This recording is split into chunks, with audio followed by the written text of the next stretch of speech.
Nikole Killion is in Atlanta for us, covering this race closely.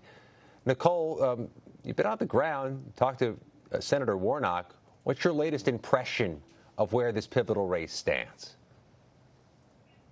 Well, you know, he cast his vote early today, as many people have with the start of early voting here in Georgia, and he told me that he's feeling great about the race. But obviously, a lot of the talk right now here on the ground has to do with that debate that he was in with Herschel Walker over the weekend on Friday night, where really this was the first opportunity for voters to see both candidates side by side. And obviously, there were several moments that stuck out of the debate. One of them in particular was where both candidates tangled over the issue of law enforcement, and Herschel Walker flashed a prop badge. I asked Senator Warnock about what went through his mind when that happened. Take a listen. I think what we saw clearly Friday night and last night is that my opponent, Herschel Walker, is not ready. I pointed out the fact that he claimed to be in law enforcement, to be a police officer, and that he threatened a shootout with the police. And his response was to produce a fake badge. And so that really is how Senator Warnock is trying to frame this race, if you will. You know, he says that his opponent simply isn't ready for a job in the U.S. Senate. He questions his truthfulness. Herschel Walker continues to insist that he has been transparent, and even in a new interview, he doubled down on that badge, saying that this is real, it's legit, it's not fake. His campaign has said that it is an honorary badge that he has earned working with local police departments. Nikole, this Senate race is not happening in a vacuum. It's happening simultaneous as a gubernatorial race in Georgia. But it just seems like they're on a different trajectory, these two races. Compare the two, the race for the rematch of the 2018 governor's race and this new Senate race.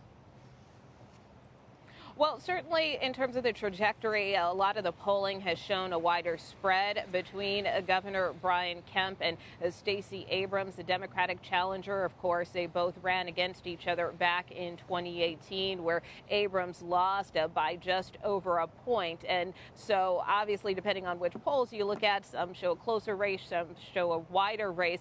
But what Stacey Abrams is trying to prove tonight is really trying to close that gap if she can, and try to boost turnout, especially now that voters are heading to the polls. Of course, Governor Kemp, who we spoke to the last time when we were here in Georgia, has really talked about his role in helping to turn the economy around. A lot of folks here in Georgia feel like things are going well, and so the governor feels that he deserves the credit for that in terms of reopening the state earlier in response to COVID compared to other states. And so you can probably expect him to continue to tout that part of his record tonight. We did speak to some voters about the race and what they're looking for this evening. So here's a sampling of that.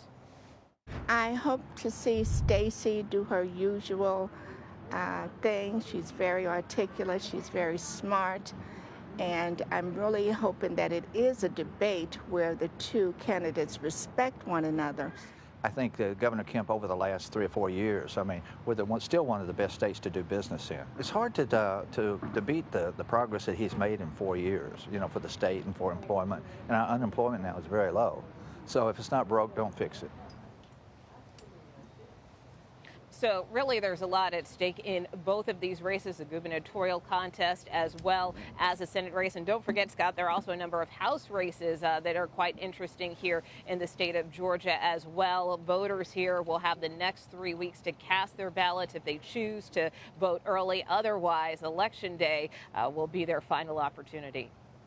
There's always that extra complication in Georgia. How much expectation or preparation is there for a runoff? For if neither candidate gets 50% and they got to run this thing back again after Election Day?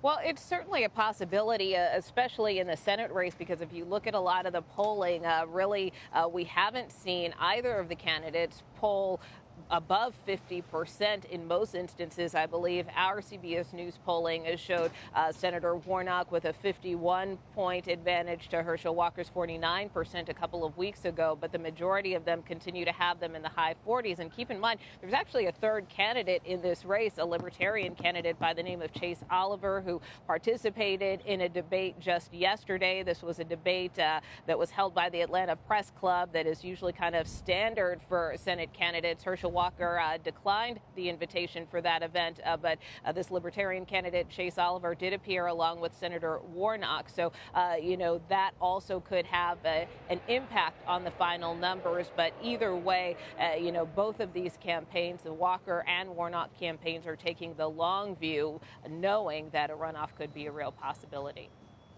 In Atlanta, for us, Nikole Killion, thank you very much.